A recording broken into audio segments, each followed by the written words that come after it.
Right, I think it's time to start, don't you? Hello, I'm Milo, and this is The Little Mermaid. Hang on, I want to read that screen. Walt Disney producer Stephen L. Butler. That's the only credit you're going to get for this game. Supposedly, there's no credit, there's no staff role at the end, so we don't really know who exactly made this game. But it was Capcom at the height of their NES side-scroller powers. I guess it was late in the NES, so this would be after most of their Mega Man games had come out and stuff. But yeah, Capcom's known for quite a few actually, Disney licensed games, and for them being quite good quality too. So yeah, I've played a little bit of this before. Quite a while back, I played the Mega Drive Little Mermaid game, which is kind of an Echo clone-ish.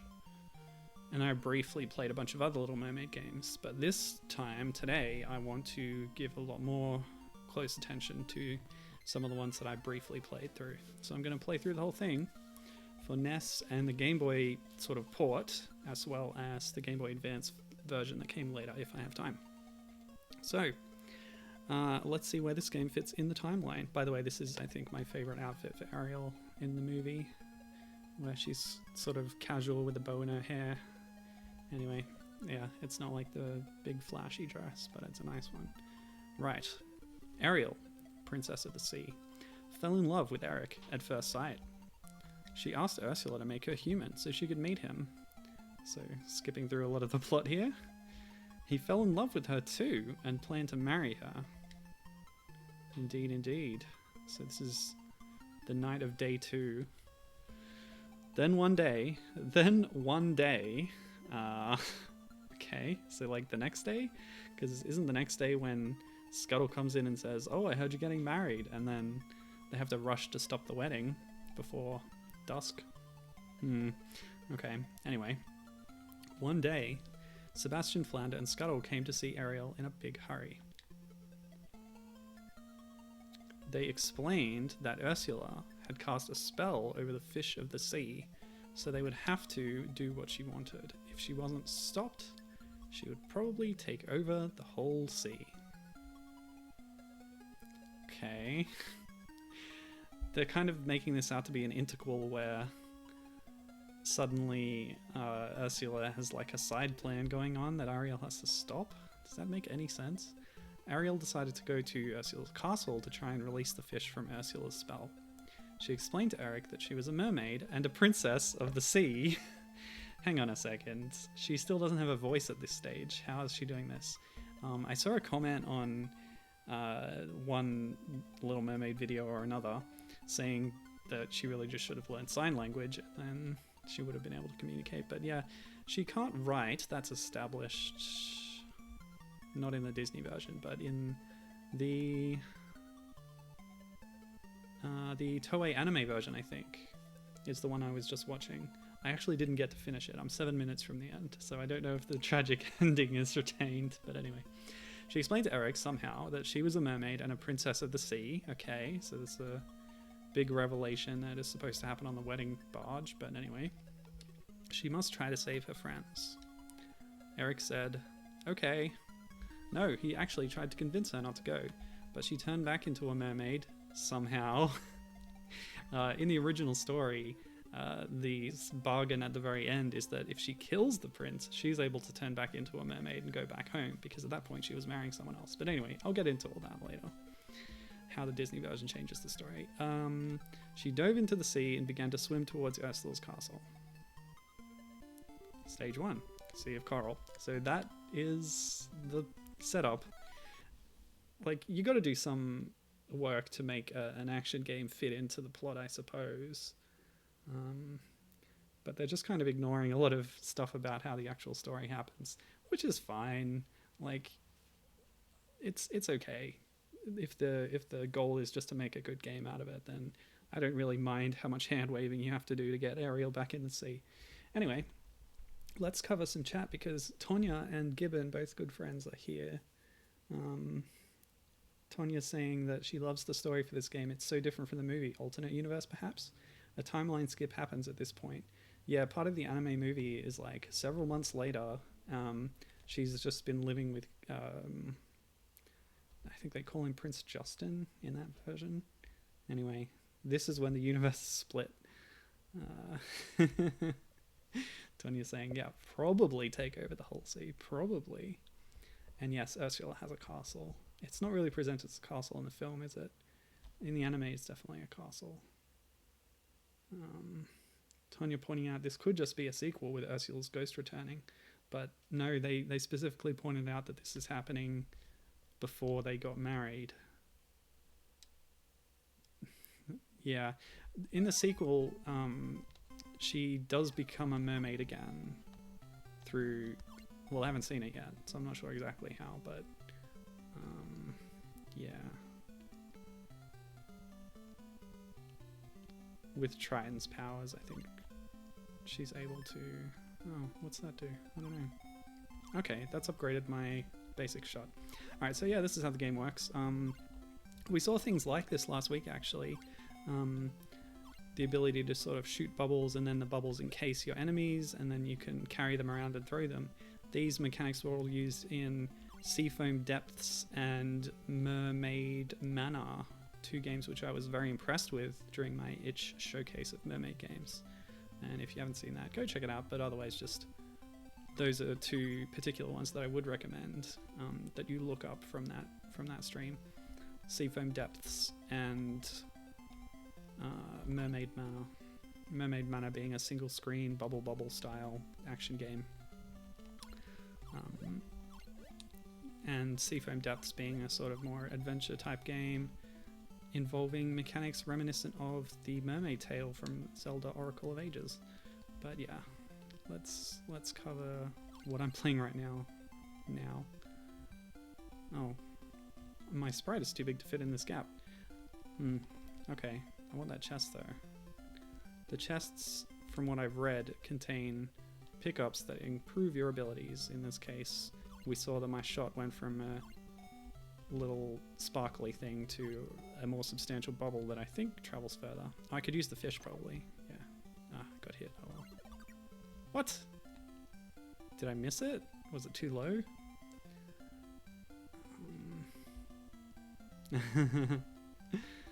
Given saying, where is my game based on the Toei film? So much hate, lol.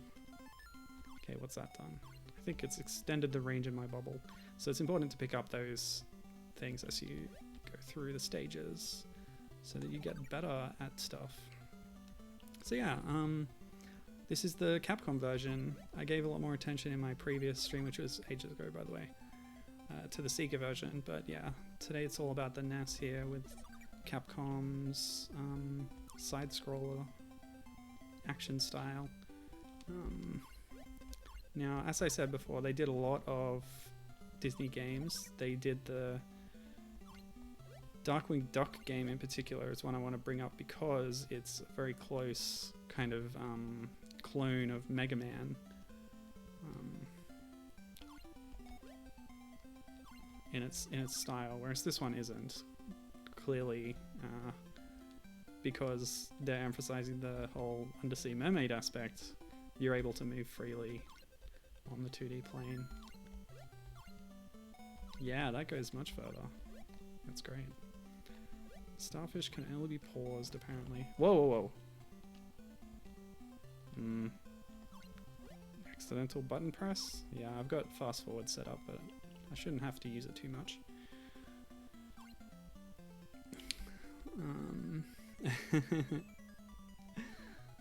Tonya says that the Goof Troop game that Capcom did on SNES as well also had a bizarre plotline.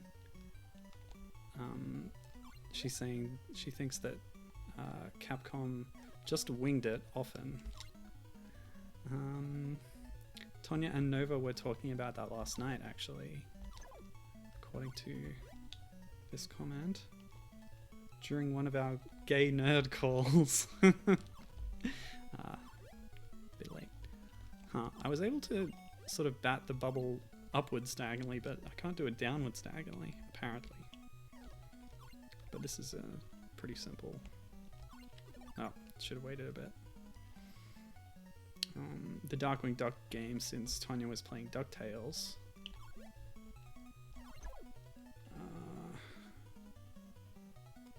Darkwing Duck was hard as hell, says Tonya. Yeah, the Darkwing Duck one is an interesting case because of how much they used their Mega Man formula in it. I think in a lot of other cases they made them more their own thing. Like DuckTales is probably the most famous one, the NES DuckTales. They also did DuckTales 2, but that's not as well remembered. But, you know, Scrooge McDuck bouncing on his pogo cane was very kind of iconic. Alright, I missed the Dingleblats and Snarfblats and Dinglehoppers. So, yeah, I did read somewhere that you could dig stuff out of the sand, but I should figure out how that is mechanically implemented. I didn't notice anything like that. Alright, Ursula is going toward the sunken ship. Watch out, Ariel. Thanks for the heads up, Flounder. Little interstitial between stages there. Not bad.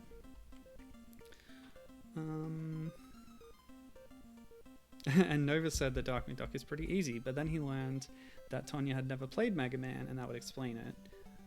So then he suddenly bought me the Legacy Collection. Oh well, hope you have fun with that. There we go. So we're able to sort of dig in the sand, and I found a shell in there. But we might also find treasures by digging like that. The Sega one had a digging mechanic as well, but you had to use fish friends to help you. Oh, that was awesome. I was suddenly like, wait a minute, there's ghosts now? I do think there's ghosts in some of the comics. I'm also working my way through the Little Mermaid animated series. Oh, triple bubble. Nice. And yeah, so the animated series, it's really fun, and there's a lot of new stuff introduced to the universe. Such as side characters and villains, i.e. Urchin and Spot are new friends for Ariel, a little merboy and an orca, respectively. Actually, I just watched an episode which I found a little bit problematic. Just a little bit. It was a second season one where Spot comes back and Ariel's like playing with him and he's jumping out of the water and stuff, and she makes this comment that he just really loves to perform, and I'm like, oh, I don't know if I like that, because it's kind of feeding into the whole SeaWorld exploitation of cetaceans thing. But they do kind of address it. I'm gonna rewind that because I'm sure, yeah, it just scrolled just off screen, but if you let the barrel fall down, then yeah. So I think one color will upgrade my bubble type and another one will maybe upgrade the range of it. I think it's green for upgrading the type. But yeah, with my new triple shot, I am able to bubbleize these squids now, or octopi, or whatever they are.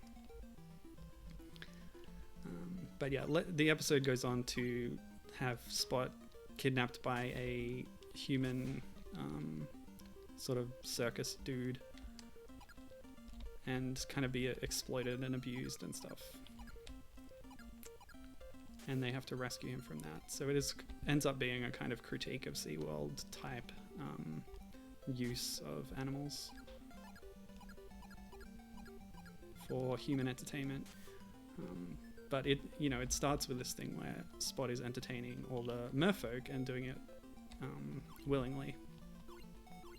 But I guess the difference there was like he was free in that case and he was doing it himself. And you know, cetaceans and dolphins are known for their love of play. They've been seen undergoing play type behaviors. So yeah, it's just when they're forced to do it and live in a tiny tank that it's not so good. Pushing a rock. This is good echo mechanics here. I think they've done a good job here though with making this sort of underwater setup into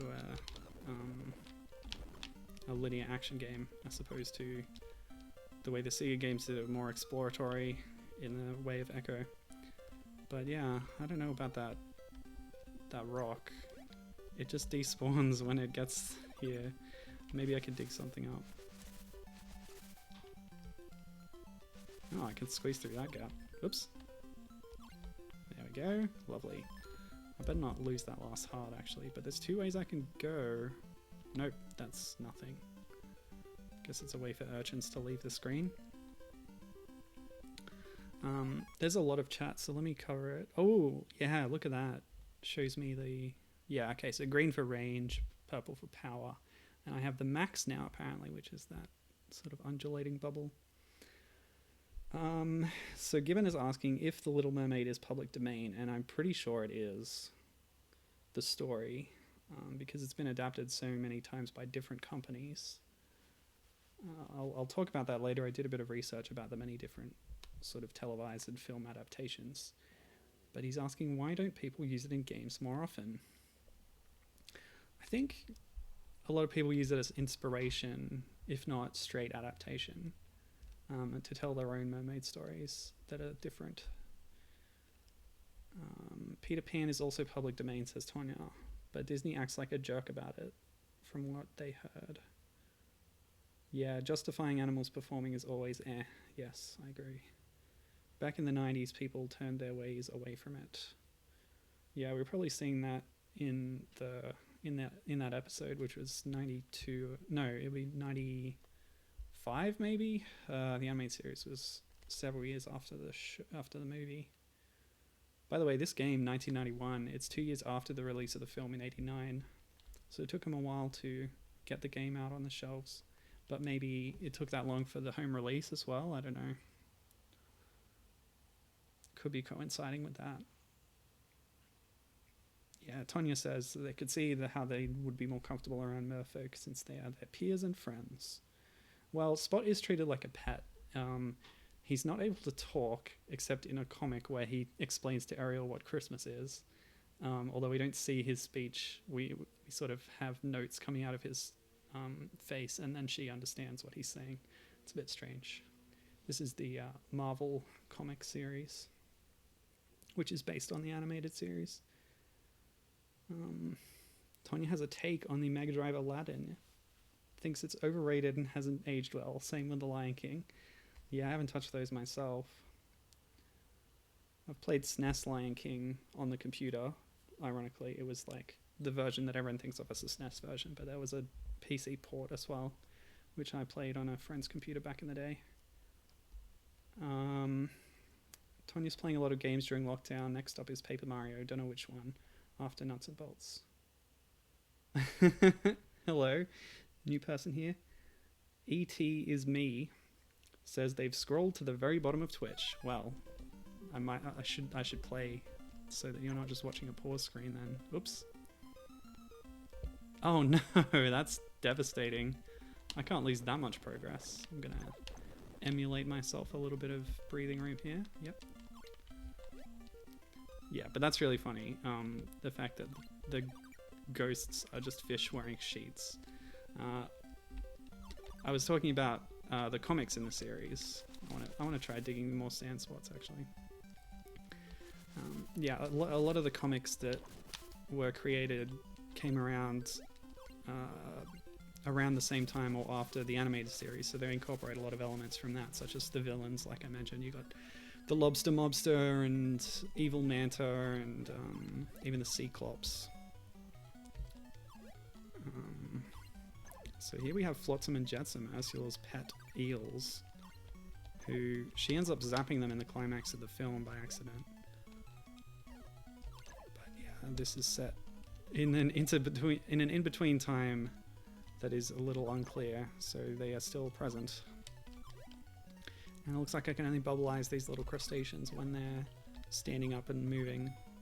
Otherwise they have invulnerability. Yeah, but sorry, I keep trying to talk about these comics. So there's some different comics. There's the Marvel one, there's one from the UK, and a Russian one too, and it's in the Russian one that I was flicking through it, and that one's not readable to me because I don't understand Russian, but I have checked some of the pictures and I saw a ghost at one point, so ghosts exist in the Little Mermaid universe.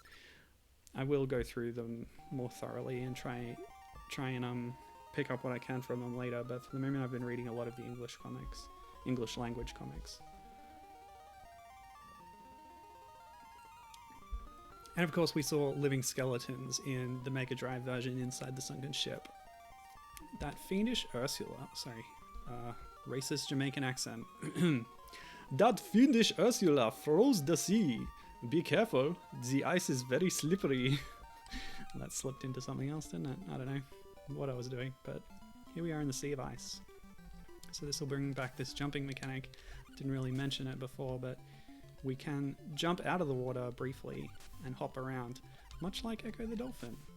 When you get to the hard water stages, you can flop out and then slide along the ice. It's very cool. It's a very cool mechanic. This is a little simpler. Oh, that shell fell down to its doom. I should still be trying for treasure chests. Ah, okay. So let's try and grab that shell. We'll use it on that chest.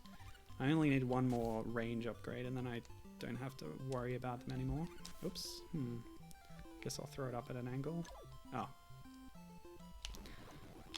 I don't want to get hit. Foolish, foolish. Oh. I was thinking that the B button isn't used at all, but... Hey! What's that all about? Is it too far off screen or something?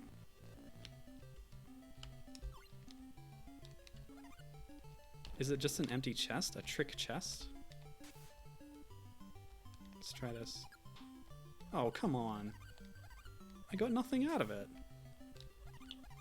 That feels really... Oh, maybe it was holding a purple orb, but since I have full purple orbs, they just don't appear.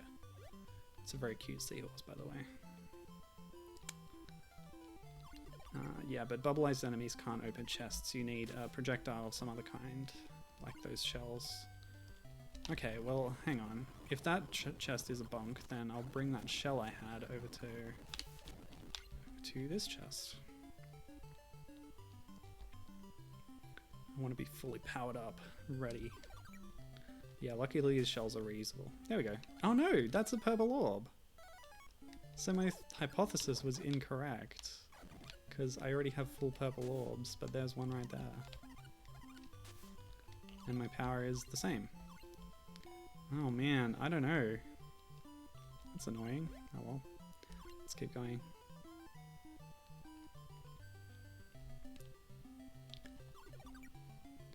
Yeah, this is a clever little mechanic here.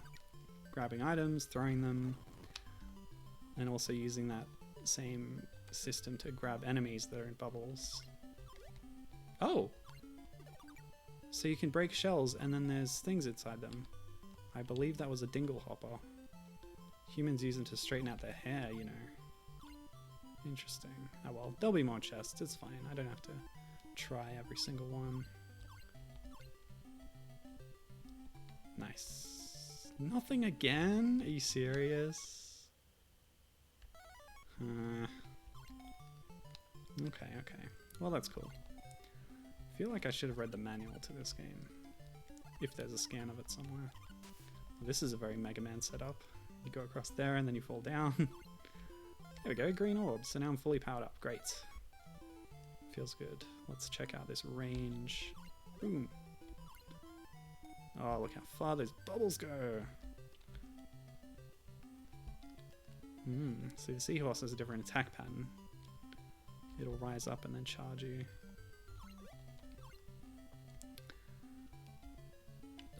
Another empty chest. I don't get it.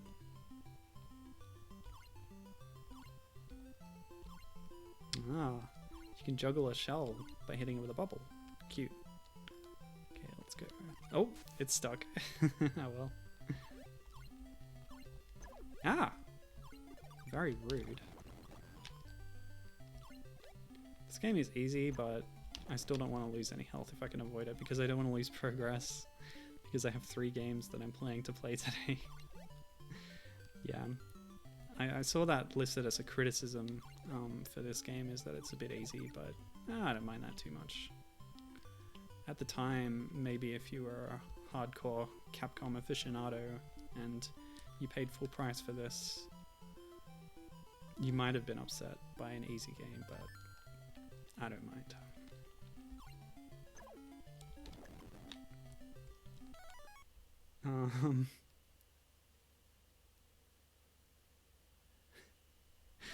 Gibbon says, what even is he? He's not structured like any crustacean that exists.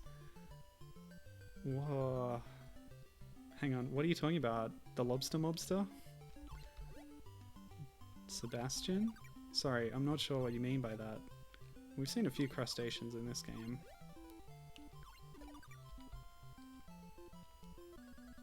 Ooh, walrus boss. Okay. Don't know where we're fighting it, but okay, let's do it.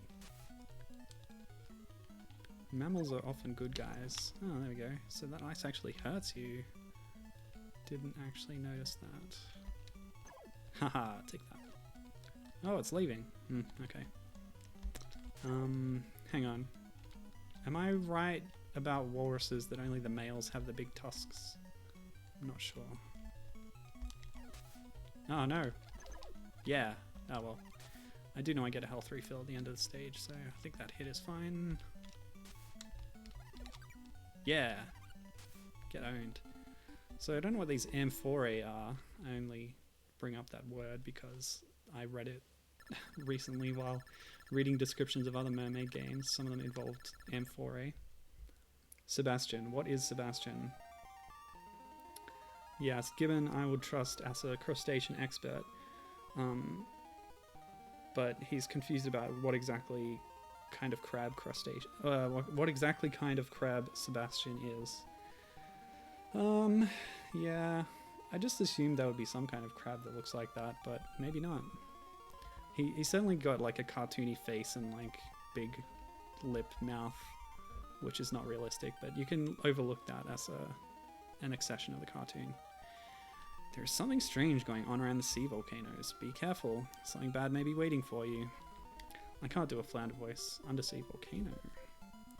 I can recognize a good Flounder voice though, because the first season of the show, it sounds they didn't have the actor back from the movie to reprise the role of Flounder, but the actor who was doing it was quite good, and I didn't even know it was a different person. But then second season starts, and we have a different actor doing Flounder, and they do not sound as good.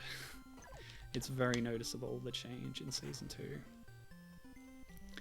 Whereas on the other hand, Ariel is always, almost always, there's a couple of like minor video game appearances, but Jodie Benson, the voice actress who played Ariel in the movie, almost always returns to the role for any other appearance of Ariel, which is very nice. Sort of an Anthony Daniels situation with C-3PO. She's the only one who plays Ariel more or less, and is very happy to come back to the role quite often, so that's really cool. Except of course when they recast her, like they did in the live action movie, but you know, that's fine. That's perfectly reasonable. There's also this thing on Disney Plus that I noticed, which is where I'm watching the cartoon. Oh, by the way, the Disney Plus catalog for the Little Mermaid animated series is missing the pilot, which is an ultra shame because not only is it a good story, but it's actually better animated than a lot of the episodes that succeeded. So it's a great place to start, but it's just not there. It's very strange.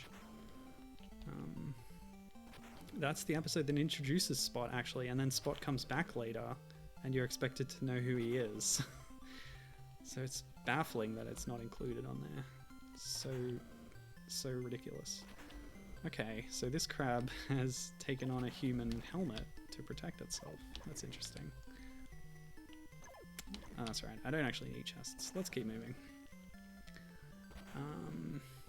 By the way, these prawns, they remind me of some prawns from one of the Mega Man games.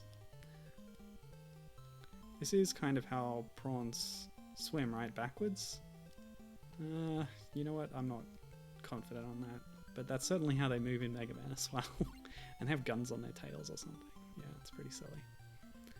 But yeah, there's that Mega Man connection for you. Oh, I should say, so we don't have a credit screen for this game, as I mentioned up top. We don't know exactly who worked on it. At the time, a lot of employees in the Japanese games industry were credited under pseudonyms, but from what I've read, in the case of the Capcom Disney licensed games, there's no credits at all. So we don't know anything. The only one thing we do know about this game is that the music was composed, including, or in some cases arranged, because the title screen had a sort of arrangement of Under the Sea into a chiptune. But yeah, the guy's name is Yasuaki Fujita, who is credited under the pseudonym Bun Bun in the early days, and he's also responsible for the music in Rockman or Mega Man 3, as well as Darkwing Duck, as we mentioned earlier, and the Game Boy version of Roger Rabbit. Not the NES version, mind you, because that was done by Rare. But yeah, Capcom did the Game Boy Roger Rabbit game.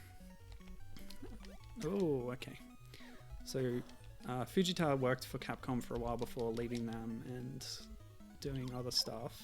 But they did actually bring him back to compose one of the tracks in Mega Man 9, which they did. They brought back a lot of their composers for the old Rockman games to do sort of one song each for that game.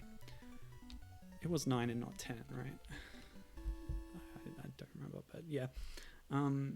Yeah, so we only know that he was involved because of him posting his sort of resume on his website of the games that he'd scored.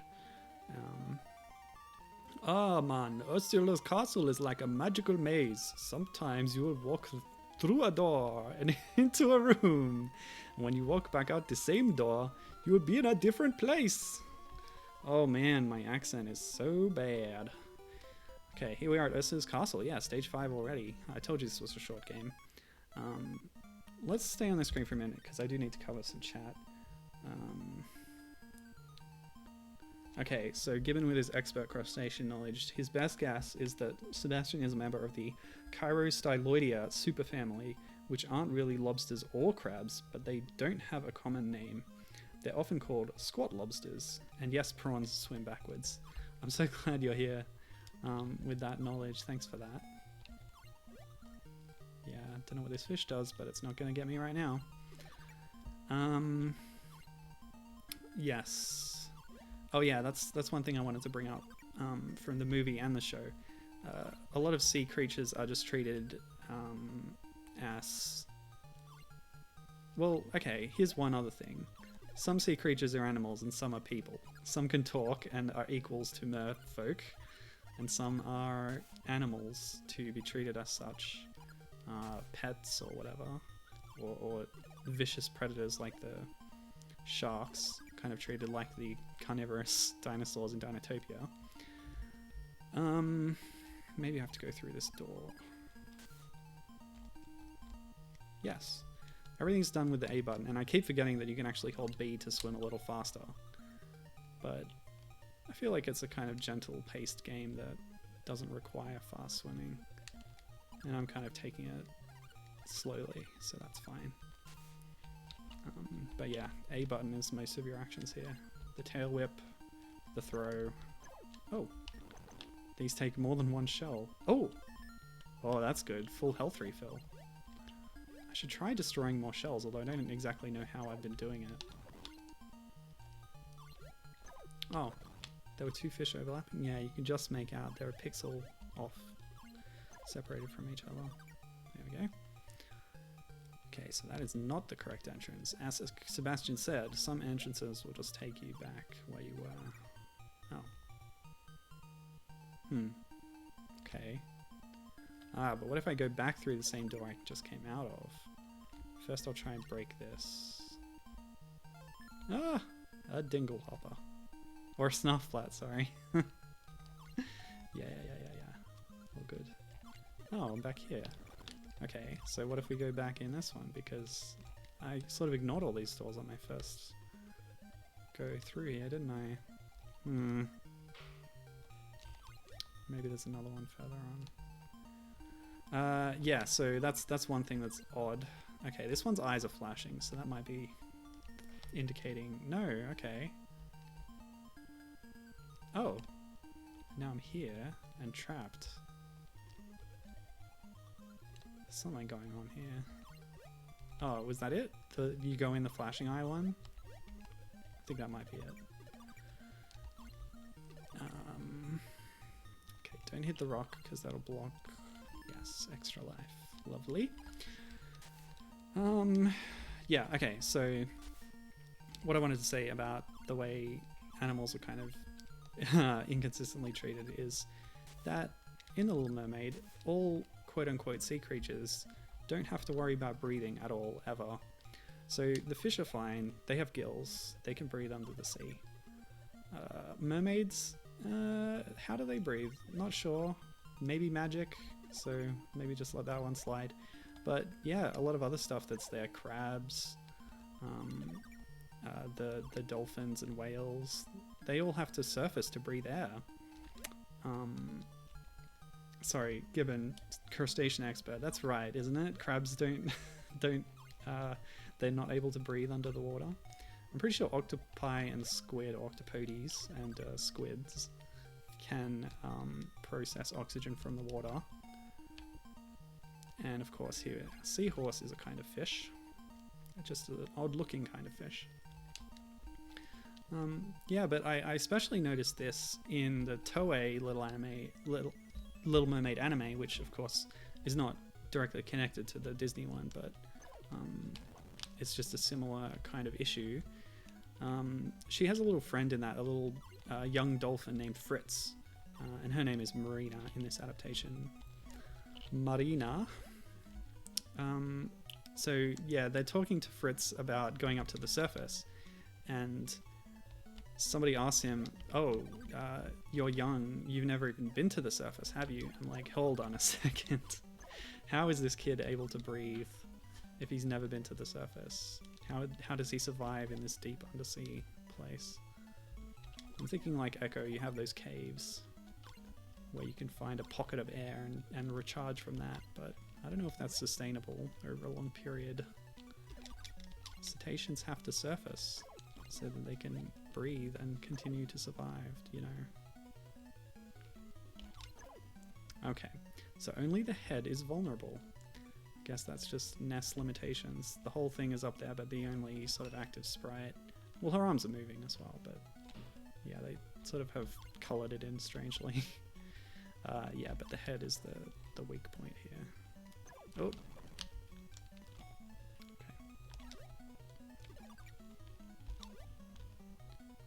But yeah, I do like this system where the enemies become your ammunition.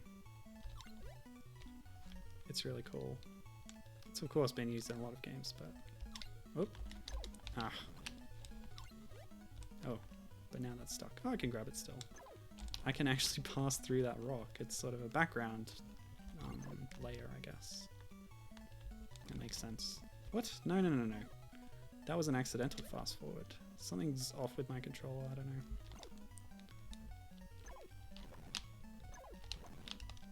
Oh yeah. This is actually a time when holding B to swim faster would be very useful. I think my triggers are just a little bit sensitive. Accidentally doing some fast forwarding there.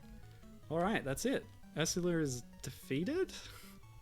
So now the climax of the movie doesn't have to happen. Maybe she just slunk off and we'll come back to fulfill her main plot a bit later. But yeah, that's it. That's the end of Capcom's Little Mermaid NES game. Ariel, it looks like Ursula is back. Oh, no, this isn't the end. Great. So we have a final boss. Ursula's back, and she's gigantic. What should we do? Ursula's become much more powerful. So I guess she got the trident or something? Yeah, she definitely has the trident and the crown. Very strange indeed.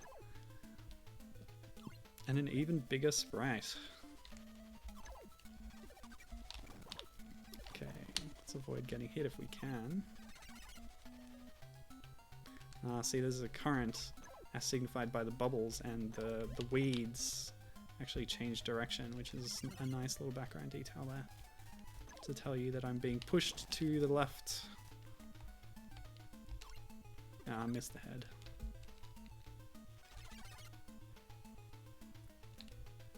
Is that all you can do is make a current? Triton does mention in an episode of the animated series that like only the King of the Sea can do like the extra powers of the Trident, otherwise you can just shoot lightning basically. So there's some secret to it, some measure of magic that is locked to the rightful owner. Because like Urchin takes it at some point, Evil Manta gets a hold of it. Everybody wants that Trident. And you can see why. There we go. Kaboom, kaboom, kaboom. I love her hair sprite, by the way. I haven't mentioned really the sprite work yet, but it's very nice. Those little animations. Okay, so Ariel defeated Ursula and released her friends from the spell, but there was no way for her to become human again. Ariel spent every day looking at the land with tears in her eyes. King Triton saw that his daughter was in love and cast a spell on her to make her human. So this is, I guess this game takes the place of the whole climax, or the third act of the movie, where Ursula is pretending to be the mystery girl and tries to marry Eric. Yeah, so this game just kind of replaces that plot point with an alternate version of events, because this is the denouement here, the little epilogue of the film is happening here in the game. Yeah. Pew! No pants. Ariel returned to the land and went to see Eric. He was very happy when he saw her, and he swept her into his arms. Oh. Oh, there you go. They got married and lived happily ever after. How nice. The end. Under the sea. Under the sea. Gibbon says Blue Sub 6. I don't know what that is. Maybe an anime? Has accurate mermaids with external gills. Yeah, and I'm thinking of spoilers. I shouldn't say. Crabs have gills. Oh, crabs have gills, which need to be at least damp to filter air through the water. And if they dry out, they die. So yeah, they breathe through water, but they don't require a whole lot.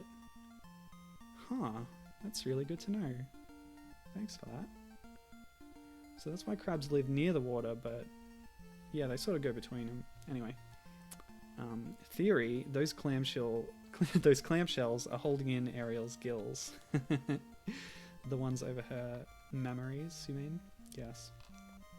They're hiding the chest gills of a mermaid, I suppose. But Triton is not wearing a seashell bra. His nipples are out and proud, and he has no visible gills. So that's my counterpoint. But maybe his are on his neck, covered by his beard. But we do see other male merfolk. Alternatively, they could have the same sort of underwater lung that an octopus does. Oh, octopus have a different kind of lung. Can you explain to me how their lungs work, please? This is fascinating. We're getting a whole, like, sea creature biology lesson from Gibbon here. Alright, that's the end. I can't do anything on this screen except reset the console, so that's it for Little Mermaid NES, and that was the end. But we have more on the docket. That's right.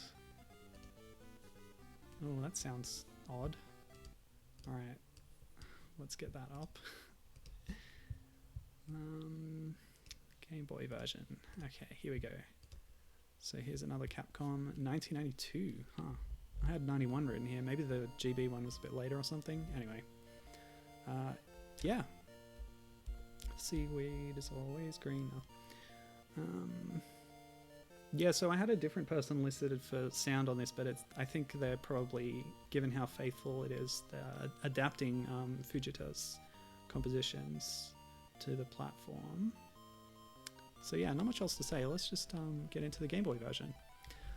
Ariel, Princess of the Sea, fell in love with Prince Eric. She asked Ursula to make her human so she could meet him. He fell in love with her too and planned to marry her. Then one day, Sebastian, Flounder, and Scuttle came to see her in a big hurry.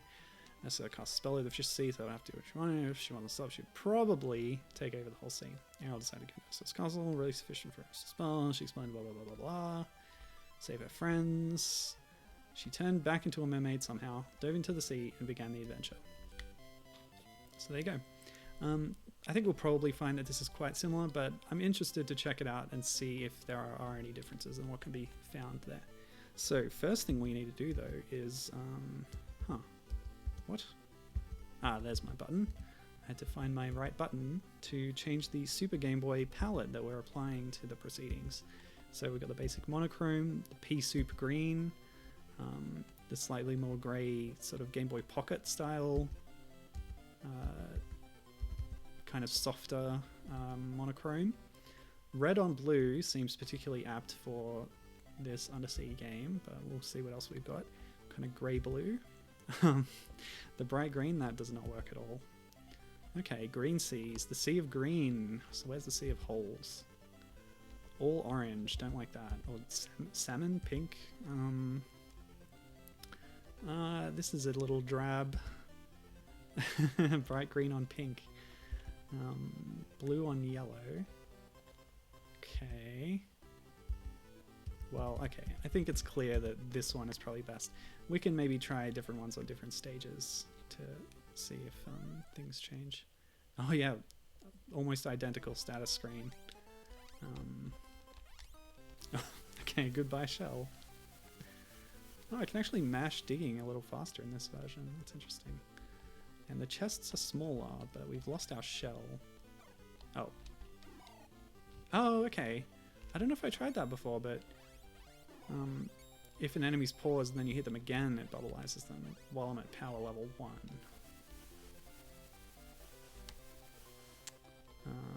Alright, let me just reverse to where I had that shell. Because again, I want to make this easier on myself, because I'm a wimp!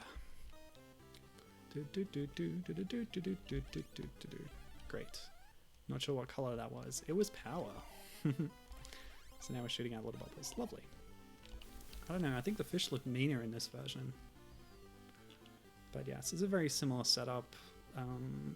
As far as I know, the level design is more or less identical.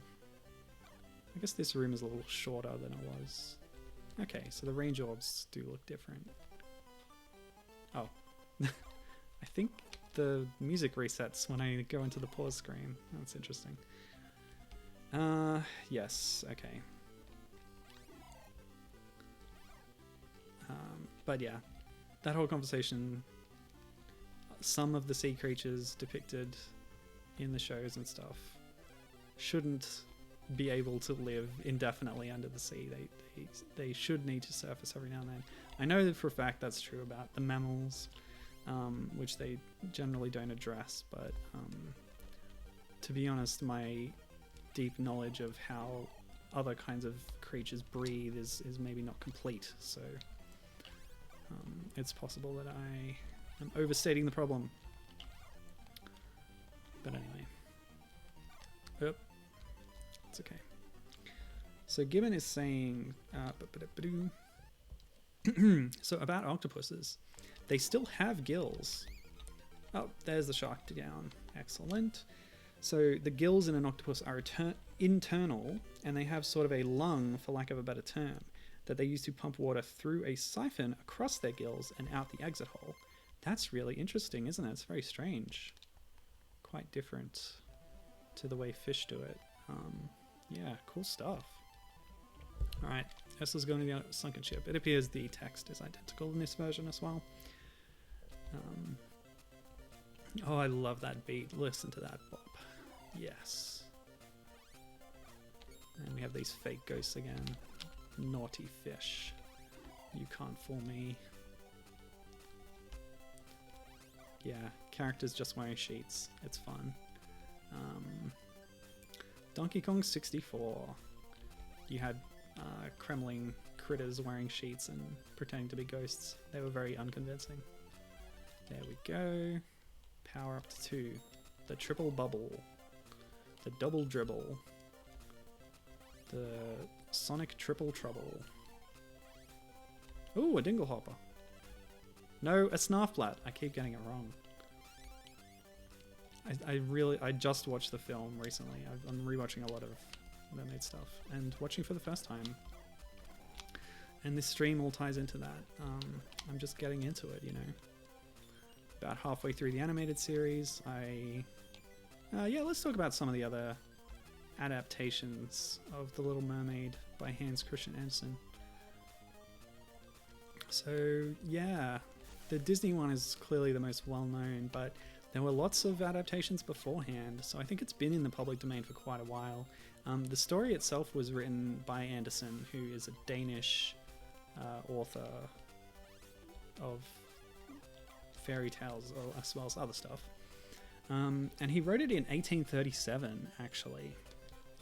So I think, from memory, I don't know if this is still the case, but it's like 100 years and then it's out of copyright, or the author's death and then, I don't know, whatever. Point is, it's been, well over 100 years, especially by the time that these adaptations were made. So the first one that I saw, I basically just read a Wikipedia list, so it's nothing too special, but there was an animated adaptation done in the Soviet Union in 1968. Okay, so I was better able to follow the shell. Holding B to go faster. I forgot about that. That actually would have helped me catch up with that. I keep forgetting that I can swim faster in this game because I feel like I don't need it a lot of the time. But then occasionally, yeah, it does help me in a situation like that. But that, I can confirm, it is still a mechanic in this port. Holding B makes us go faster. Aha! I will take that dingle hopper.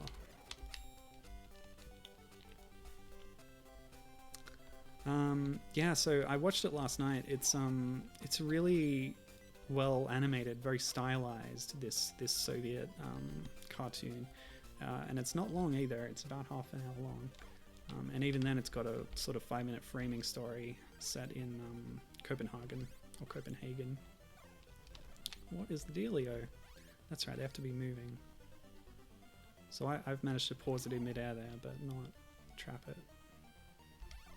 Yes. Yeah, but it's really beautiful.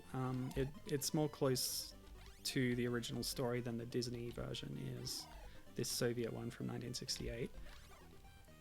But yeah, it's amazing. It's quite nice. The undersea stuff has this kind of filter over it, but it still looks really nice.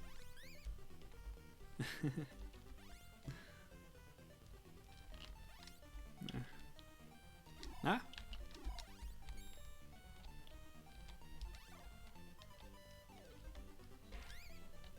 Right, we've gone 2 levels now without changing the palette. So we'll check out if we can make it look different in the next level. Yeah, so there's our bonuses. Lovely, lovely.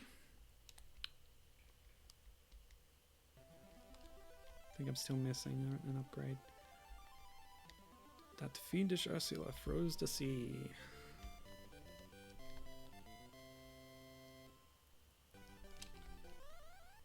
Oh no, we're fully powered up. So, the ice. Where blue is maybe the most appropriate, but maybe we'll go a grey. It just looks so drab. The yellow ice. Don't eat the yellow ice. I like this pattern in theory, but it doesn't work for this game.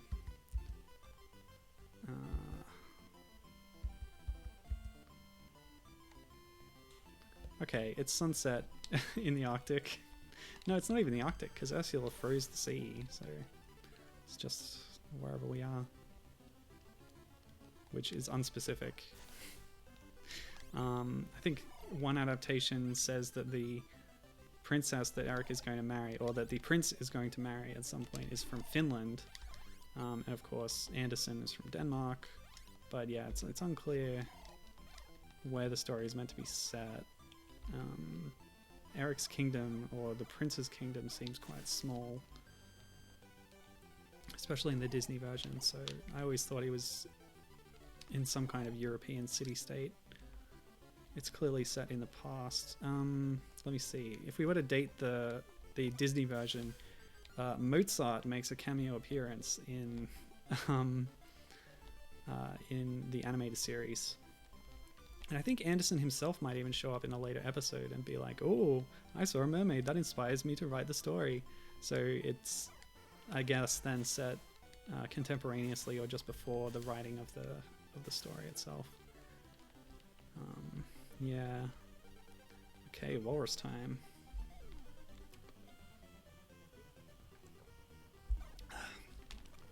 But yeah, let's talk about some of the other adaptations. There are so many of them.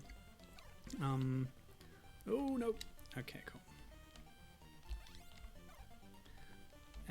Let me see. So in terms of other animated things, Gibbon and I have already mentioned the Toei animated movie with Marina and Fritz the Dolphin. I haven't quite finished it myself, but I'm enjoying it. What I've seen already. And it too is more faithful to the original tale. And that was in 1975. Whoa boy. Okay. But it was actually preceded by an anime series. Sorry, my cat is climbing on me. Okay, baby. How you doing? Ah, walrus down. Yeah, so there was an animated series called Maho no Mako-chan, about a mermaid who wishes to be human, becomes human, and then starts going to high school. And then there's like 100 episodes of her attending high school. And it's a sort of romance, shoujo, magical girl type show. But it actually has staff in common who went to work on the Toei film that we've been mentioning already. So there's a sort of lineage there, especially the animator from what I read. So that's interesting. It has a different kind of style to it, but yeah. Okay, my cat left. That's cool. Oops. Why don't we change the blue on yellow? Yeah, I guess.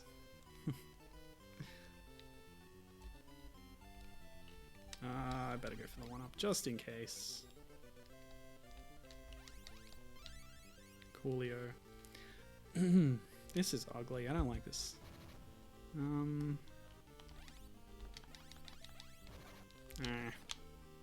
Ah. Okay.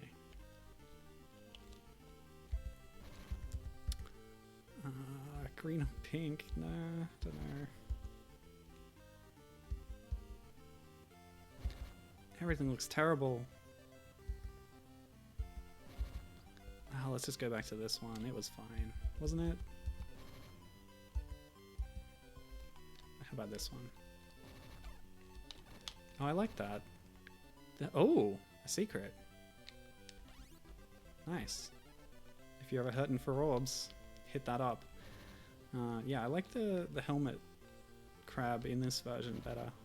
It stands out more.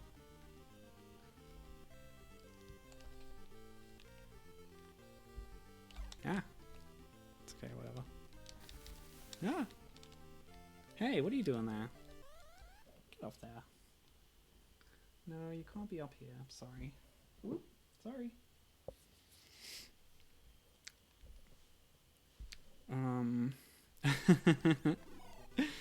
Yes, let's talk about the other adaptations. Gibbon says, yes, let's talk about Pirates of the Caribbean 4, lol, the underwater gold mines. That's right. I forgot that there was a mermaid subplot in that. That was interesting, wasn't it? Was that on Stranger Tides? I don't know. I saw that one in the cinema for some reason. This is the post trilogy where they sort of wrapped up this arc and then they were like, hey, let's make more because money. And they didn't have Keira Knightley or Orlando Bloom. Hey! Don't you knock down my bookmarks? It's very important. They're all my Dragon Ball Heroes cards from Japan. They're not cat toys. They're people toys.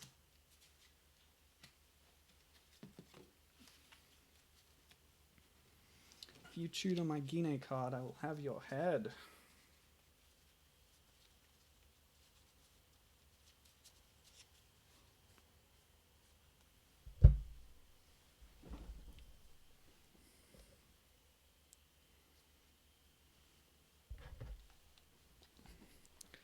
You know, when I saw Pirates 4, I wasn't as plugged into the Little Mermaid mythology. It's now my favorite like Disney animated film, but at the time it wasn't, I guess. So I didn't notice the similarities, but now that you bring them up, it is pretty blatant, isn't it?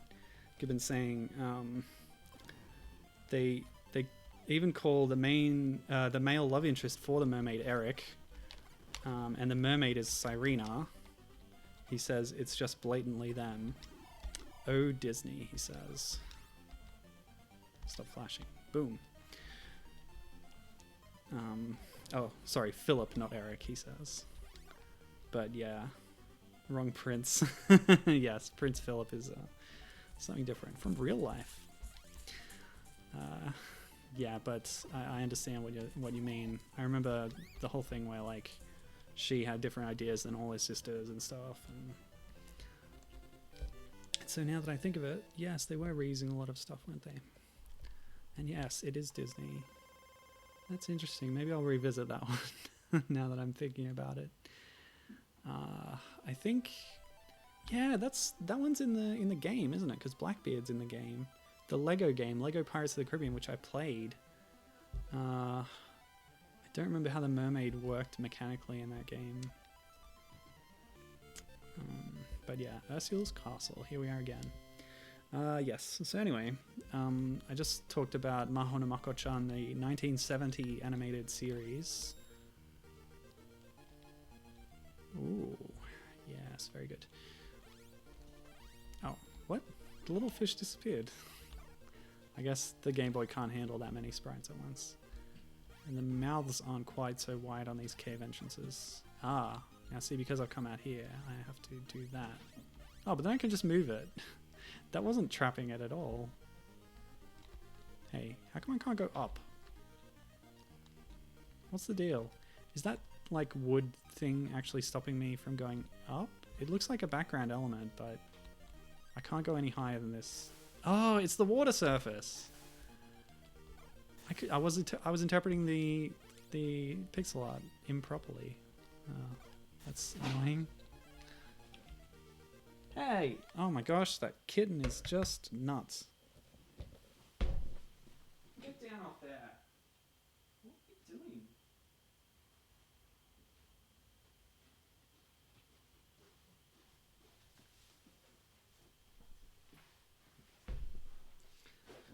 You need to chase your ball. Minna!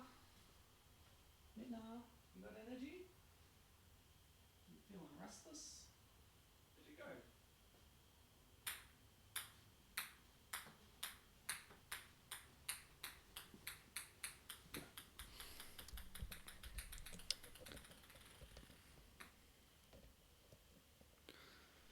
Kitten life. Oh, there she is. She likes that ball. Oh, this little fish. Oh, that little fish is relentless. No. Yeah, just hop out. Hang on a minute. That fish left the water. I guess you could interpret that as it was jumping out. Yeah, let's be generous. It's not a flying fish. Okay. Yeah, so lots of different adaptations. While searching, I found, of course, that Soviet one. There were later Soviet versions as well. So in 1976, there were two separate live-action adaptations of The Little Mermaid. One was coming out of Czechoslovakia, and the other one out of Russia in the Soviet Union. And from having sort of perused both, I didn't watch them completely. The Russian one had a much higher budget, I must say, and actual underwater effects with swimmers and stuff, whereas the Czech one just sort of had them on a soundstage with a bunch of drapes around, and sort of pretended they were underwater and they were just walking around. Yeah, it was a bit low budget, but that's fine. You got to do what you got to do. I recall that brings to mind the sort of stage adaptations of Little Mermaid, which I was reading about in Japan. At one point, there was a version of it where all the performers were on roller skates, sort of like Starlight Express, to simulate sort of undersea movement. But later on, they did a different version of it that was much more elaborate, and they had everyone on sort of wire harnesses and swinging them around the stage and stuff, and it was a lot more involved and complex, but supposedly a lot more a lot more impressive, I guess. I wonder if I can just shoot him vertically, because I was doing diagonal shots in the NES version, but yeah, okay, there's no barrier, you just shoot it up. Dang, I should have tried that on NES. Yeah, I don't know if the vertical shot was possible though. Maybe I didn't try hard enough, but I was sort of doing diagonal ones. Yeah, diagonal like that. I don't know if a straight up shot was possible, but if it was, there's a much easier way to do this battle than the way you just saw me do it, apparently. So there you go. Boom, Ursula's gone. It's a bit more obvious that there are different sprites for the head and body there. Oh, Kathy's here. Hi from upstairs. She says, hello, how you doing? Min is going crazy down here. She climbed on the desk, she climbed on the TV speakers, but now she's chasing her ping pong ball, so that's good. Yeah, this is the Game Boy version of The Little Mermaid, and it's very similar to the NES version.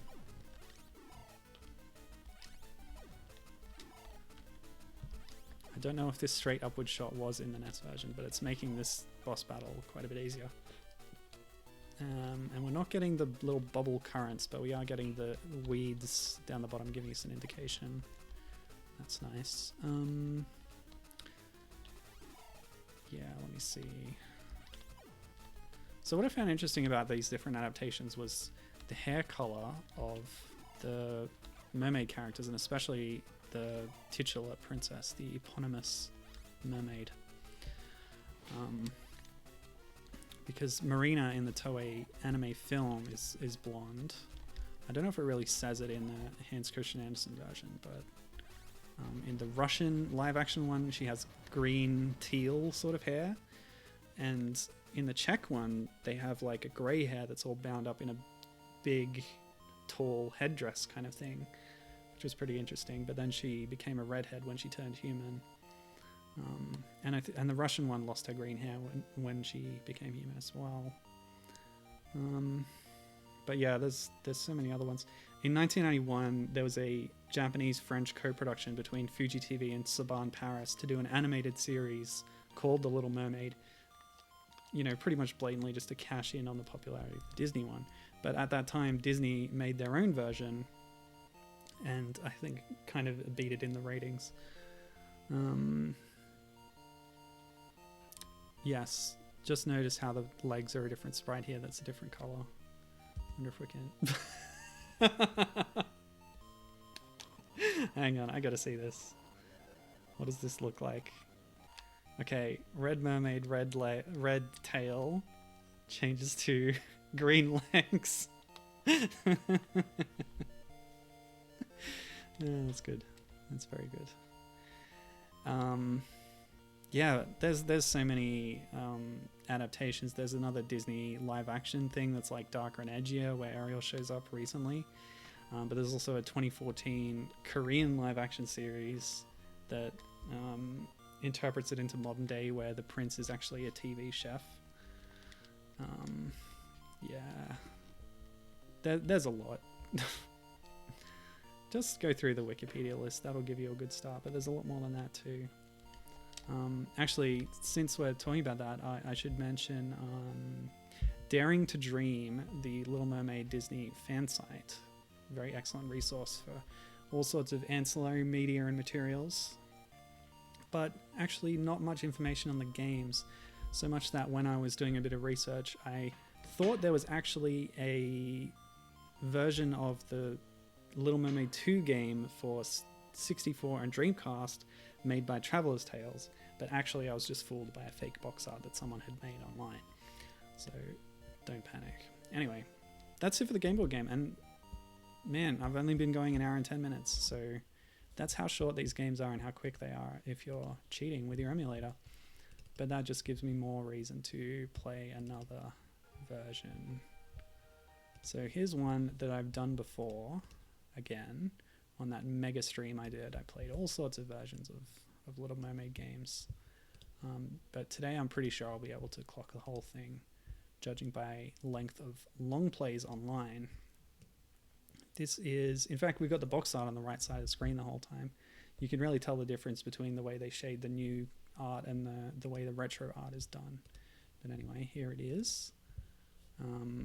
Game Boy Advance, I believe it was around the time of like the release of like the DVD or whatever. Or for whatever reason, they made a couple of new Little Mermaid games, both by Guerrilla Systems on the GBA and the DS. They have different subtitles, although they're kind of similar in their setup. I chose the GBA one to play today, though, because the DS one is full of a lot of obnoxious sort of touchscreen, blowing in the microphone kind of mini-game stuff. And I'm pretty sure this has mini-games too, but it might be a bit more traditional, so let's get to it. The graphics look different too. You will have known that if you, all the way back, you saw my stream from ages ago. But anyway. His Royal Highness King Triton, and introducing the distinguished court composer, Horatio Felonius Ignatius Crustaceus Sebastian. I wouldn't have put a double L in Felonius, but okay. I'm really looking forward to this performance, Sebastian. That's my try, and it's not good. And in her musical debut, we present to you a seventh sister. Ariel? What? So this is very much recapping the film with, in fact, digitized stills from the film in crisp GBA resolution. Lovely. Not that good. There it is, Flounder. Isn't it fantastic? Come on, let's go. Look, a treasure. Let's pick it up. Whoopie doopie. So yeah, we got the pre-rendered kind of graphic look in this version. They're actual 3D models in the DS version, but this one actually ends up looking better, if you ask me. But anyway, it's kind of jarring to go from retro Capcom, like with their very engineered kind of style, to this sort of softer, modern, pre-rendered game, but I had to do something else, and I chose to do this because there's a link between the Nintendo handhelds. Hopefully this isn't too disappointing after the Capcom games we just played. But anyway, look, a treasure room. I know I would be able to fit in that opening. But I can, Ariel. I'll get the treasure for you. Given says, forced touchscreen integration. And blowing into the mic mechanics are the worst. Indeed, indeed, indeed, they are. They are not good at all. But everybody was doing them. Wow, it's a real fizzle ponger. I'll collect it and we can search other rooms for more treasure. Ding! So yeah, this is interesting. Actually making a mechanic out of, like, the finding of the treasures thing. Which I guess the Capcom game did too, in a way. But yeah, we got the bubble stuff in this game too. That's actually an interesting link that I hadn't thought about. But Flounder is able to put things in bubbles, much like I was doing as Ariel in the previous games. There you go. Yes, almost all. Wow, Flounder can bash that crate. That's a lot more strength than I would have given him credit for, to be honest.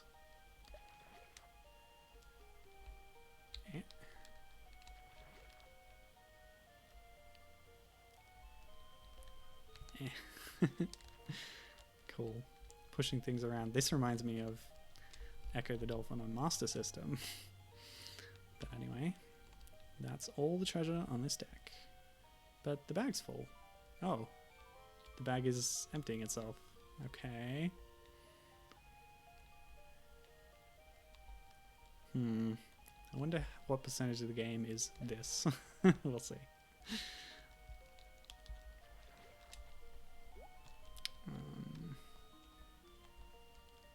Yes. Gibbon saying that the blowing in the mic thing, or possibly touchscreen stuff. It works in some games. Like, he loves the way that Phantom Hourglass, I agree, uses pretty much every aspect of the DS in his puzzle solving, up to and including closing the system. Spoilers, but yeah, that's a very clever thing that they do in that game. And I agree. And Spirit Tracks 2 uses the microphone, but in a sort of diegetic way, because you get panpipes. And then it kind of makes sense, but like, it's still not the best, but yeah, makes a bit of sense. But most of the time it's just really bad and ruins the flow of the game. The game has to really be built around that stuff from the game up. Yeah. I think too many developers or possibly publishers said, oh, well, let's quote Jeff Goldblum from Jurassic Park. They were so preoccupied with whether they could, they didn't stop to think about whether they should. Classic quote. But yeah, like, it was possible for them to have these weird touchscreen stuff and microphone stuff, so they were like, hey, throw it in there. But does it help your game? Okay, I'm missing one. Is this it? Yes. I like that one was just sitting out in the open. I didn't have to do this flounder bit, but that's okay. Playing as Flounder is fine. It's just, you know, I'm here for the Mermaid content, people. It's the name of the game. Let's go. Ooh, Kathy's chatting. She says it's okay in latent games, but she doesn't like it if you have to put the console down or hold it in a weird way for some action. It makes your hands sore. Yeah, that's part of the problem. If you've got touchscreen integration, you have to then simplify the rest of the control scheme so that you're only doing directional inputs, for example, while you do touch. Or maybe you have very simple touch mechanics that you can then stretch your thumb over to it from its normal position on the buttons. It's hard to do both in a complex way in the same game. Wait, what is this? Oh, what is this? What? Oh great, my favorite game mechanic, trial and error. Well, I have a solution for that, and it's called the rewind button.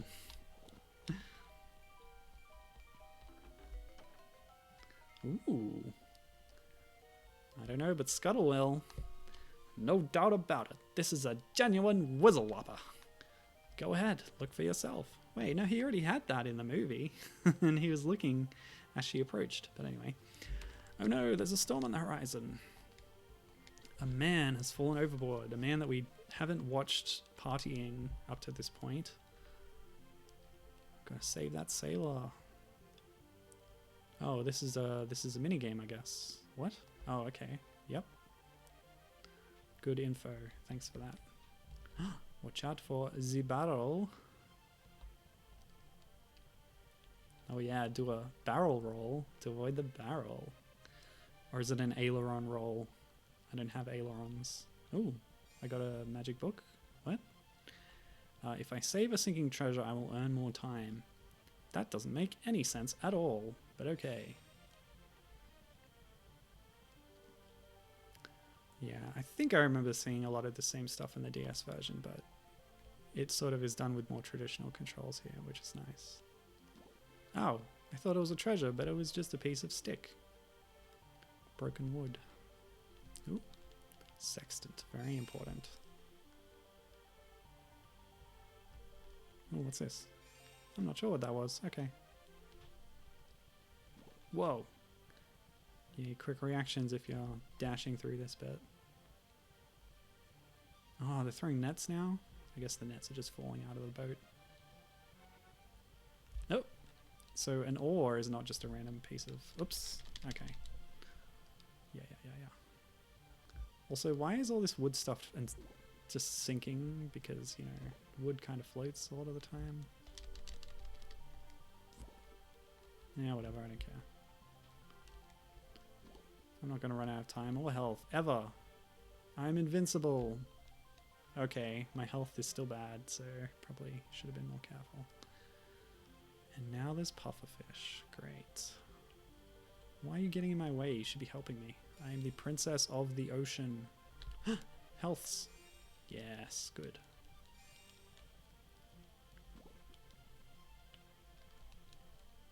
Special ore.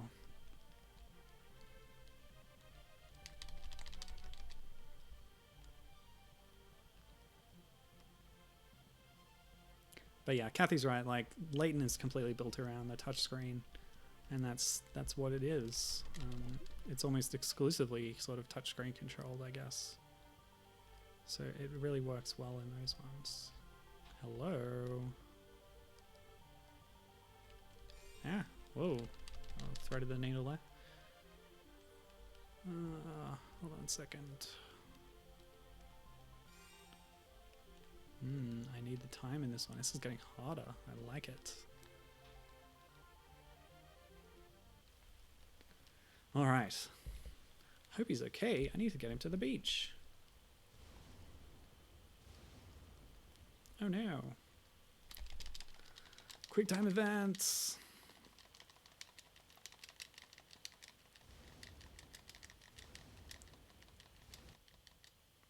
Ah, classic. He's so beautiful. I wish I could live in his world. Doesn't she know that life under the sea is better than anything they got up here? Huh. That's really interesting. Because at this time she would be singing the song with those words, and she's using different words, and then Sebastian is kind of semi-quoting the Under the Sea song, which wasn't in this adaptation, which is exactly the same choice that the comic movie adaptation that Disney did, or Marvel. Yeah, there's like an adaptation of the movie into comic form, and it has the exact same thing. She doesn't sing at this point, but she says things like, I want to be in his world. And Sebastian says this. That's really interesting. I wonder if they were inspired by the comic adaptation, or if it's a coincidence. But anyway, let me see. Kathy says that little flounder is so cute and quote unquote puzzle. Also, she's very against pre-rendered sprite games, and she's saying this is actually the first one that she's seen where it doesn't just look like a muddy mess. And then postulating another alternate universe. What if you just let Eric die? It would solve a lot of problems. Oh no, I love him. There's no way I could let him die. That's a whole plot point in other adaptations where the mermaid would rather die herself than let her love perish. Which would lead me into discussion of the original story. But first, we're conducting a special song. Hang on a second. He's talking to Ariel. They're doing the undersea sequence. Oh, no. This does make sense. I thought this would be happening while she's still on the beach. But no, this is where it happens in the movie. While she's sort of moping, it's sort of a bit later. It's sort of a little time skip, but yeah, blah blah blah blah blah. Rhythm minigame. Where am I pressing it? At the top of the screen? I should have read those instructions better. Oops. As long as I get the inputs right, I don't think it matters where on the screen they are. Yes, I've got it. Oh my gosh, yes. So if you don't hit them fast enough, yeah, okay. So same tune. All right.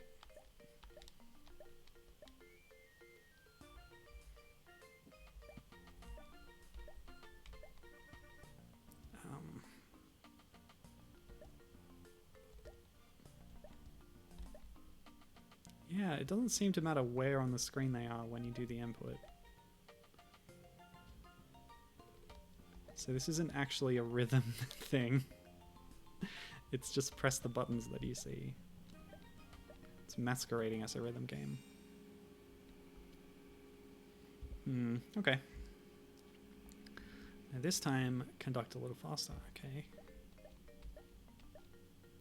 Minigames. Seems like this version is mostly minigames as well, unfortunately. I wanted a bit more of that freely control aerial adventure type thing, but maybe not. More buttons, more buttons.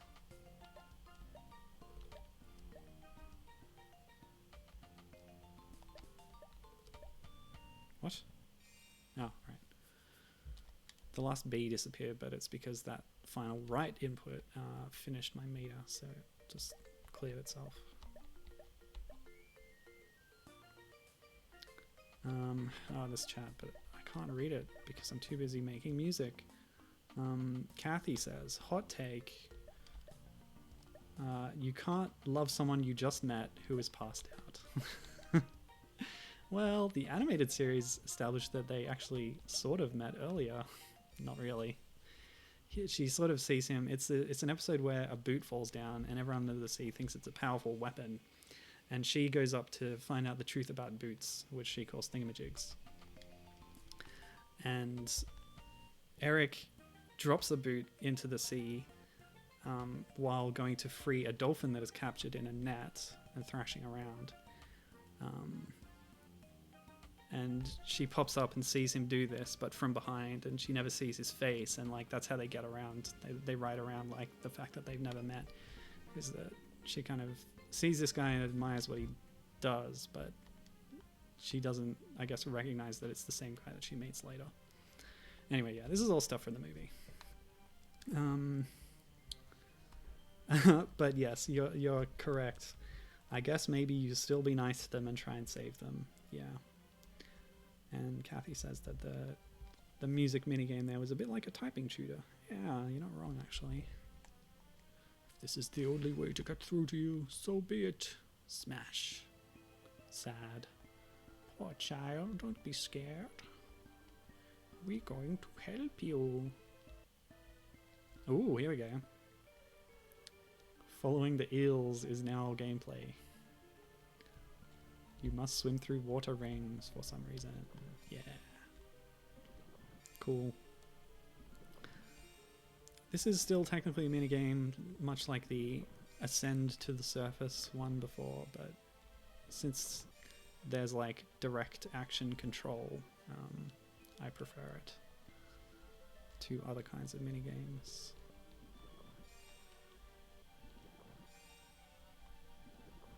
Yeah, so I'm going to mention now that the next couple of weeks will be more Little Mermaid games. All basically the ones that I showed briefly in that previous stream that I mentioned, but more, yeah, the whole thing. I'm going to play through all of the games, if you see what I mean. And that includes Little Mermaid 2 for PlayStation, which is much like The Lion King Simba's Mighty Adventure, an adaptation of both films. So it's sort of like this. Well, it sort of reminds me of this in that it has more 3D-ish graphics than the older ones did. But it's going to be an action-adventure based adaptation of the film, unlike this one, since I mentioned that. But anyway, that's for later. Oh, we're working our way to the Polyp Cave, as we can see in the top of the screen there. That's what our meter is building towards. Get through the rings to travel. This reminds me of Echo the Dolphin, Tides of Time.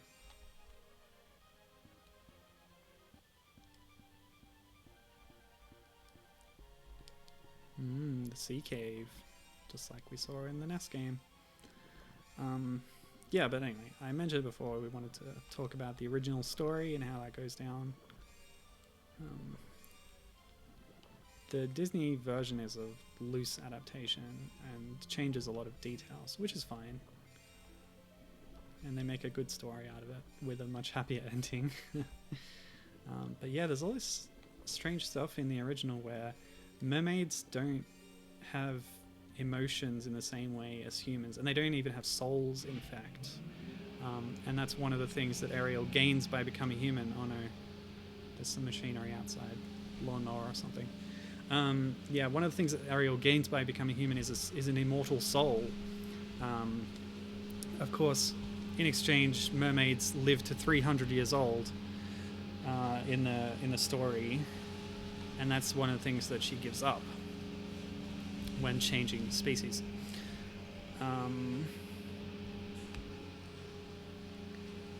Remember what the sea witch said. You have 3 days to get this prince to fall in love with you. Oh, my voices are not as good as I want them to be. You must have really been through something. Don't worry, I'll help you. You must be famished. There's food at the castle. Come on. It's not often that we have such a lovely guest. That's not Grimsby. What does Grimsby sound like? Hey, Eric. Carlotta, my dear. What's for dinner? Chef's been fixing especially stuffed crab. Zootala, I've missed one delicious crab. Okay, so now we have the Sebastian minigame. Sebastian was really a breakout character, wasn't he? Doesn't exist, of course, in the original. What? Okay, you have to position yourself right, and then Sebastian does a very slow pincer movement, and then you free a crab. Oh, I can double jump, lovely. Yeah, but Sebastian, you know, he's a pretty major character in all of the side media for Disney Little Mermaid. He even had his own limited comic series after they did the 4-issue Disney Comics series written by Peter David. Peter David came back and wrote a 2-issue Sebastian series, apparently, although I've never seen scans of it or anything. So, yeah. He was popular enough to get his own comic series, and I have no idea what it's about. Slip on the butter. Yeah, but let's see, what else is different about the original? Well, there's a whole other character and side plot where, you know, you see this in the Disney movie. Ariel rescues Eric, but he doesn't know that it was her, and her not being able to talk is a detriment here. And actually, that's one criticism I have of the Toei version. When she rescues the prince, she just sort of stands there. Okay, so that's a death. She's sitting there with him on the beach and just sort of going, "Prince, Prince, Prince," over and over again. And she doesn't sing to him at all. So the whole, like, recognizing her by her singing doesn't come into the plot. But yeah, there's this plot point in these adaptations as well as the original story that aren't in the Disney one, where, yeah, there's this other character. So after the mermaid rescues the prince and brings him to the beach, he's then found by... I guess Grimsby finds him in the film, right? But he's found by another woman from a nearby church who later on in the story turns out to be a princess who his parents and caretakers want him to marry. Got to hide or distract him. Okay, we've got these stealth mechanics. So hiding under the lettuce is sort of a hiding mechanic. Freeing a crab distracts him, which gives you time. And the lettuce gives you time because you're supposed to be hiding. Yeah. Most humiliating day of my life. Yeah, so the prince thinks that this other woman is the rescuer of him. In a way, she sort of is, but she didn't do the work of dragging him from the shipwreck like the mermaid did. So there's this whole misunderstanding thing. But it kind of annoys me how in all these stories, like, she could try and tell him that she's the one who rescued him. They just sort of make out that there's no way of her communicating because she can't talk. But I don't know. He's pretty oblivious too.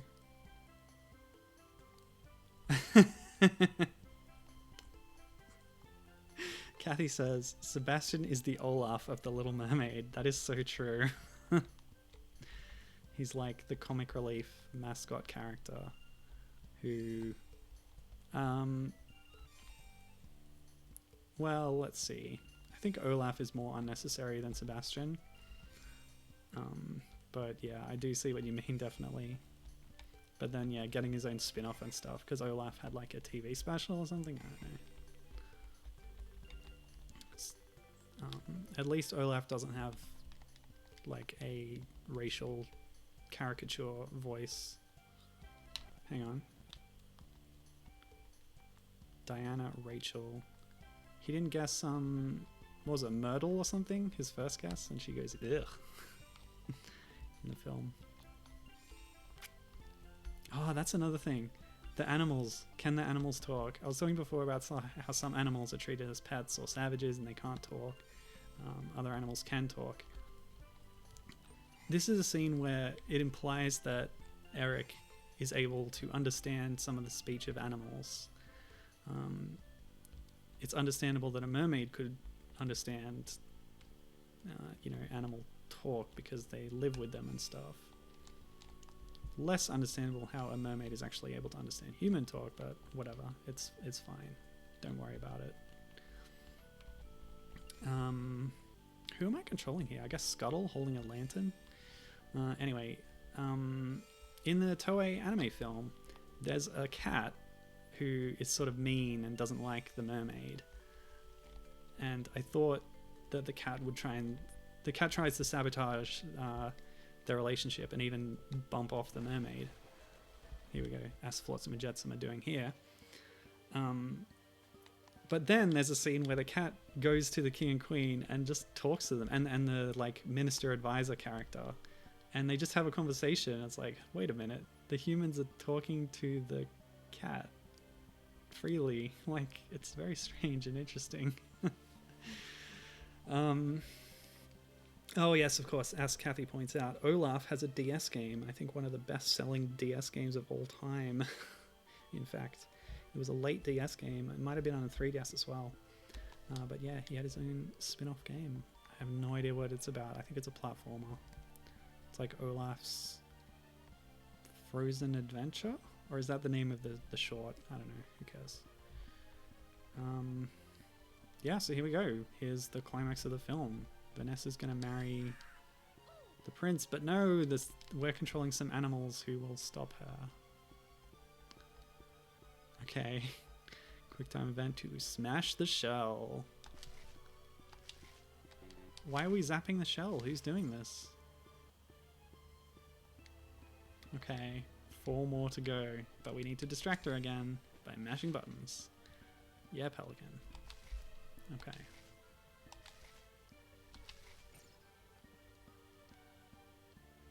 Smash that shell. Do you not see that seal? And does the seal not see her? He's just doing nothing.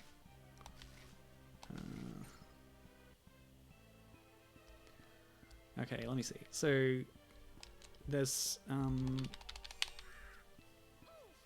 lot of sort of interesting plot points in the original that don't come into the adaptations. The Soviet one does mention how when she gets her legs, accompanying that is that walking on them causes her constant pain. This is a plot point in the original story as well. It's just kind of an unnecessary cruelty thing that they cut out of the Disney version, clearly. Let me see. But, okay, so a really interesting thing about the original tale is the sort of interpretations and analysis of it that have happened later on. So I want to read a little paragraph from Wikipedia here.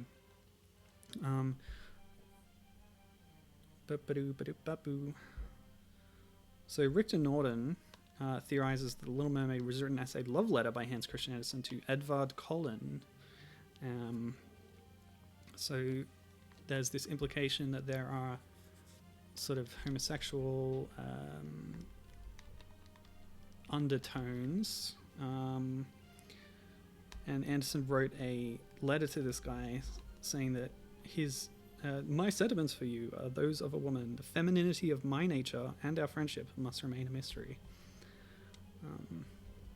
And there's other bits where it talks about how oh man, it's the final boss of Yoshi's Island. Amazing.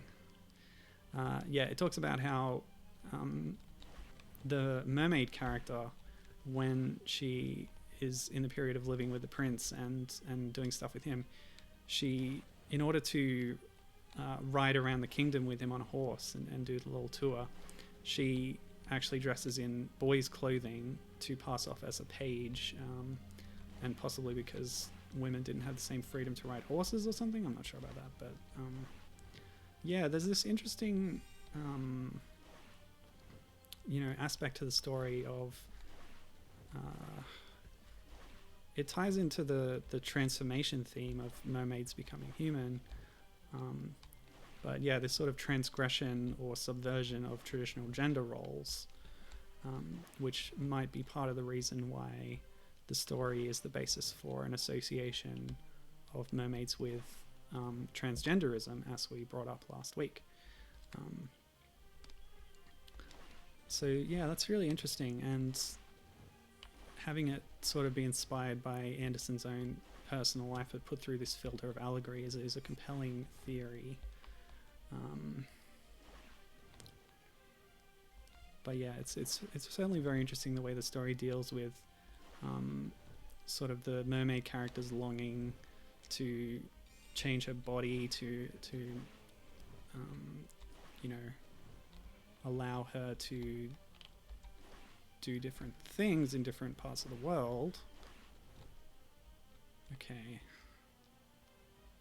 So this whole canon thing, that was not in the film, but here it is. It's a minigame. So yeah, it's just really interesting. I don't know how true it all is, but it's a good theory anyway. And it certainly has had an impact on the way that the work has been received. Can we hit the big ones? Maybe not. They're flashing. Are they just disappearing because I'm hitting the smaller ones, maybe? Unclear. Let me see. Just going to pause for a second because I had a few more notes here.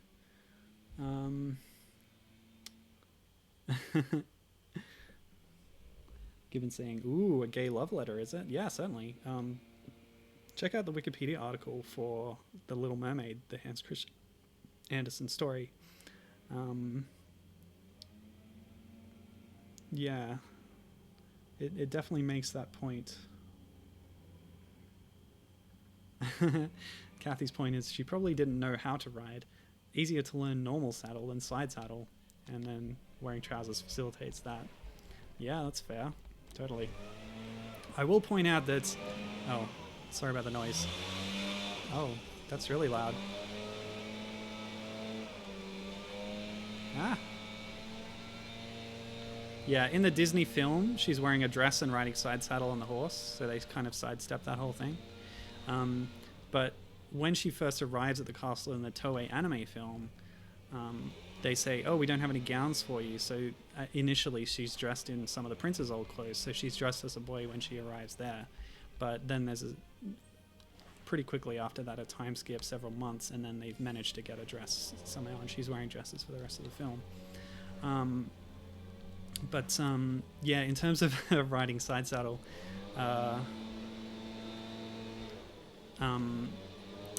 in the animated series, she's shown several times riding a seahorse, a giant seahorse, which kind of stands in for like these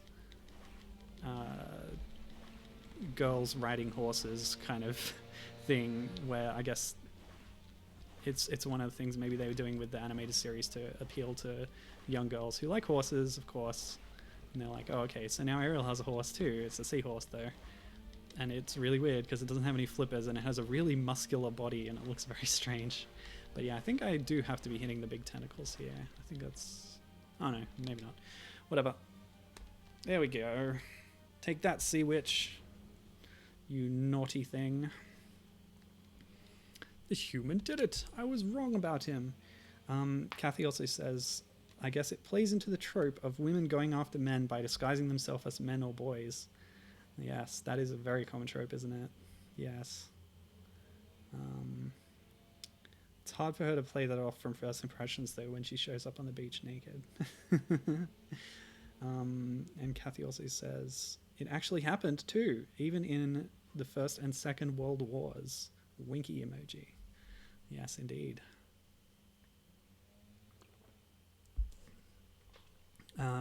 For more about women dressing as men to join the army, read Terry Pratchett's Monstrous Regiment. It's pretty interesting. Nice scene.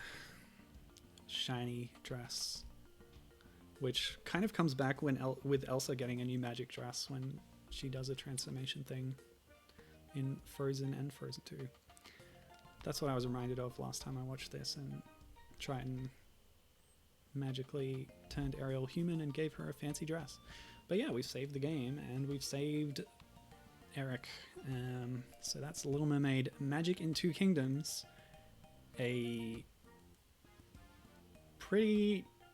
I don't know. It's just a minigame collection, essentially. I thought there might be a bit more to it, but no. But that's okay. That was the entirety of the game. Gosh, did I have any other notes to get to? Oh yeah, this other detail.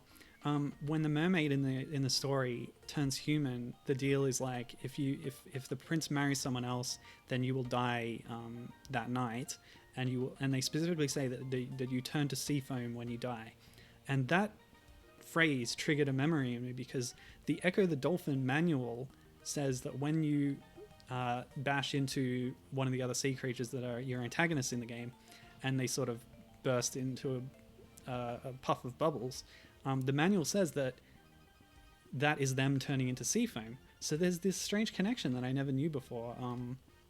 When I saw the Sega game for Little Mermaid was a sort of Echo clone, I've ever since then I've been making this connection, but it's been there for ages. But yeah, there's this like Little Mermaid reference in the Echo manual that I didn't know about until now, so that's cool. Let me see. I did also want to mention the Tiger game. So in 1991, around the same time as they put out the NES and Game Boy console games, Tiger, the LCD handheld game company, made a Little Mermaid game. And that's actually been re-released recently. I don't know if it's out yet or if it's coming soon. But yeah, they're doing this like reprint run of these old Tiger handheld games for new sale, and that's kind of interesting and weird. But in fact, there were at least 3 or 4 Tiger games at the time. You can see some of them in like Google searches and stuff, but there's not often a lot of information about them. One of them seems to have more animated series content. You can see Urchin and Lobster Mobster on the front, but some of them have different button layouts, and clearly there'd be different gameplay between the different ones, but the unit themselves certainly looks very different between the different ones. The most well documented is the one that is getting a re-release. In it, you're swimming along, you pick up human stuff off the floor like dingle hoppers and such, and at the end you get into Eric's boat and, as in the film, smash it into Ursula and annihilate her, so that's cool. It's like, it's not just a short loop, you do build up to this with different gameplay phases, so it's pretty cool. I like when LCD games do that and fit it into the tiny little space, or like the cramped play space of the screen. Getting some lag. Oh well, that's fine. Yeah, I guess that's all my notes. I had to rush through a bit of it there, but researching Little Mermaid is very interesting and fascinating. But yeah, Gibbon says Monstrous Regiment is really good. Confirmed. Oh look, you can play the mini games outside of the context of the story of the film. Isn't that wonderful? No, I didn't mean to do that. I wanted to go down to more. There we go. Yep, 8 mini games. That's what this game is. Kathy says, agrees that Monstrous Regiment is good, but says, wait, it's over? What? How is that not just a demo?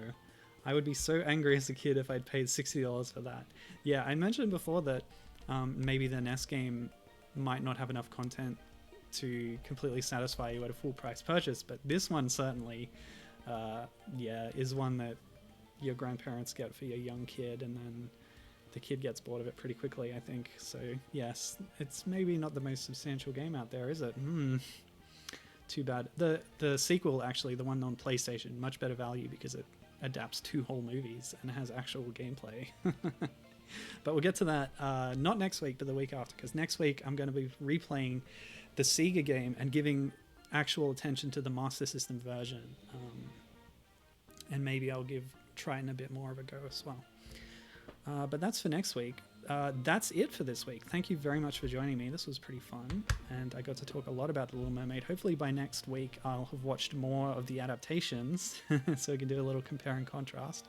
Again, I'm 7 minutes from the end of the Toei anime film one. But yeah, it's good stuff.